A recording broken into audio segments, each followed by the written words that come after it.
আসসালামু আলাইকুম এভরিওয়ান, সবাই কেমন আছেন? আশা করি সবাই ভালো এবং সুস্থ আছেন। অতি শীঘ্রই বাংলাদেশে লঞ্চ করতে যাচ্ছে সিএফ মোটো NK125 125 সিসির এই মোটরসাইকেলটিতে কি কি থাকছে সে বিষয়ে আজকে আলোচনা করব আপনাদের সাথে। তো চলুন শুরু করা যাক।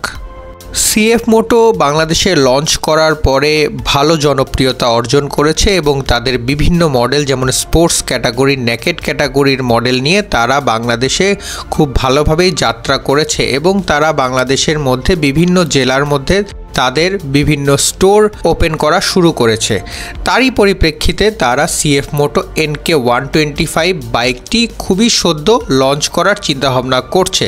তো আমরা জানার চেষ্টা করব এই বাইকটির মধ্যে আপনারা কি কি পেয়ে যাবেন।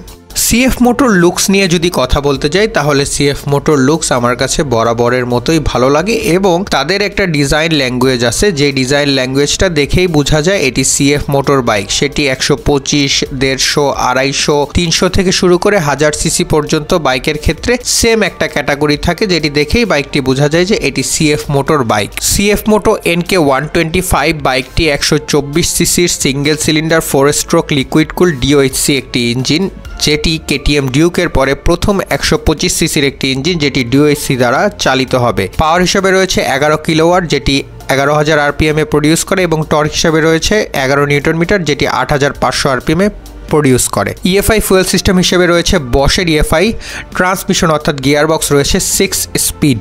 বাইকটিতে 110 সিরিজের টায়ার ব্যবহার করা হয়েছে সামনে এবং 140/60 সিরিজের টায়ার ব্যবহার করা হয়েছে পিছনে। দুটি কিন্তু রেডিয়াল টায়ার এবং তার পাশাপাশি বাইকটির ফ্রন্ট ব্রেক হিসাবে 292 মিলিমিটারের ডিস্ক যেটি 4 পিস্টন ক্যালিপারের সাথে আসবে এবং পিছনে রয়েছে 220 মিলিমিটারের ডিস্ক যেটি সিঙ্গেল পিস্টন স্লাইডিং ক্যালিপারের সাথে আসবে। বাইকটির ফ্রন্ট সাসপেনশন হচ্ছে 37 মিলিমিটারের USD সাসপেনশন এবং রিয়ার সাসপেনশন হচ্ছে মনোশক সাসপেনশন। বাইকটির কার্বোয়েট হচ্ছে 142 কেজি এবং তার পাশাপাশি বাইকটির ফুয়েল ক্যাপাসিটি হচ্ছে 12.5 লিটার। দাম সম্পর্কে এখনো কিছু জানা যায়নি, তবে সিএফ মোটো ভালো দামে বাইক লঞ্চ করে, সো আশাই করা যায় যে এই বাইকটিও খুব ভালো একটি দামে লঞ্চ করবে সিএফ মোটো। বাইকটির ইনস্ট্রুমেন্ট ক্লাস্টার TFT, যার মধ্যে প্রতিটা ইনফরমেশন আপনি পেয়ে যাবেন এবং বাইকগুলোর পার্টস আমার কাছে কিন্তু অনেক শক্তপোক্তই মনে হয়। ইউজাররা আরও ভালো বলতে পারবেন যে বাইকটি নিয়ে আপনারা কতটুকু স্যাটিসফাইড। কমেন্টে অবশ্যই জানাবেন। সবাই ভালো থাকবেন, সুস্থ থাকবেন। আসসালামু আলাইকুম।